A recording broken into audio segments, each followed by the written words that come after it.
सी बात है।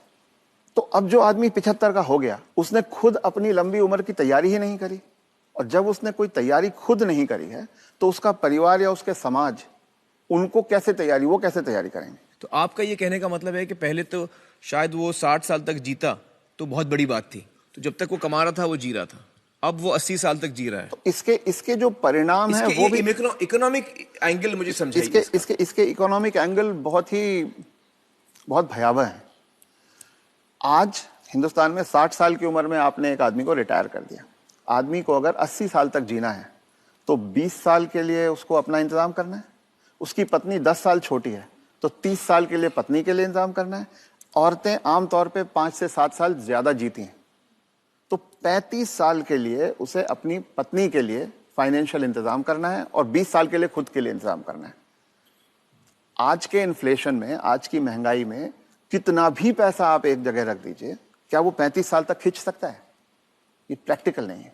और जैसे जैसे उम्र बढ़ती जाती है उनके बच्चों की उम्र भी बढ़ रही है जी। जो आज 70-75 का होगा, बच्चे भी तो 50-55 के हो रहे होंगे।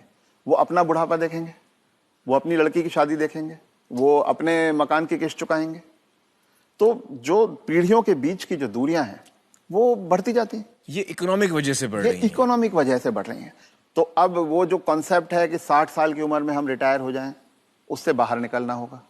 जब तक शरीर साथ देता है काम करते रहना है और 2 पैसे कमाते रहना है जी। कुछ करके किसी तरह से अपनी आर्थिक स्वतंत्रता को कायम रखना चाहिए, जितने ज्यादा से ज्यादा समय तक हम रख सकते हैं। अपने आप को वोकल रखना भी बहुत ज्यादा जरूरी है।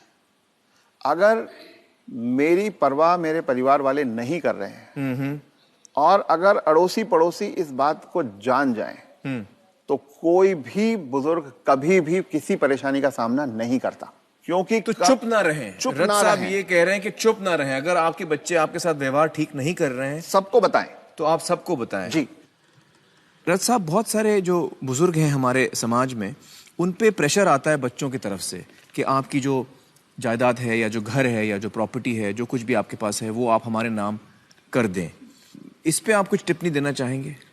पहला ये कि किसी भी हालत में आपके पास जो भी धन संपदा है, जो भी आपके पास आर्थिक साधन है, वो जब तक आप और आपकी पत्नी जीवित हैं किसी और के हाथ नहीं जाना चाहिए। कितना भी प्यार करते किसी के नाम पे नहीं जाना चाहिए, चाहिए। किसी बच्चे, किसी बहू, किसी पोते, किसी के नाम पे ना जाए, कितना भी आप प्यार करते हो। क्योंकि जब तक अगली पीढ़ी को पिछली पीढ़ी का सामान कुछ मिलता नहीं है तब तक वो उनकी इज्जत करते रहते हैं। वो हाथ पांव भी दबाएंगे, वो अस्पताल भी ले जाएंगे, वो दवा दारू भी करेंगे।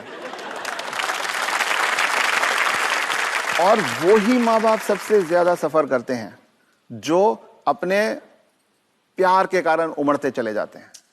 मेरा बेटा, मेरी बेटी, मेरी बहू, मेरा पोता, जो ये मेरा मेरा करना जिसने शुरू किया, बस वहीं से उनके दुर्गति के दिन शुरू हो जाते हैं। इसलिए सबको ये ध्यान रखना चाहिए कि कुछ भी हो जाए, कोई प्रलोभन आए, कोई इमोशनल ब्लैकमेल हो, कुछ हो, उन्हें अपने पास अपनी चीज को रखना चाहिए। अपने बच्चों से शेयर करें तो अपनी मन की खुशी को शेयर करें, अपने पैसे को शेयर ना करें। जी।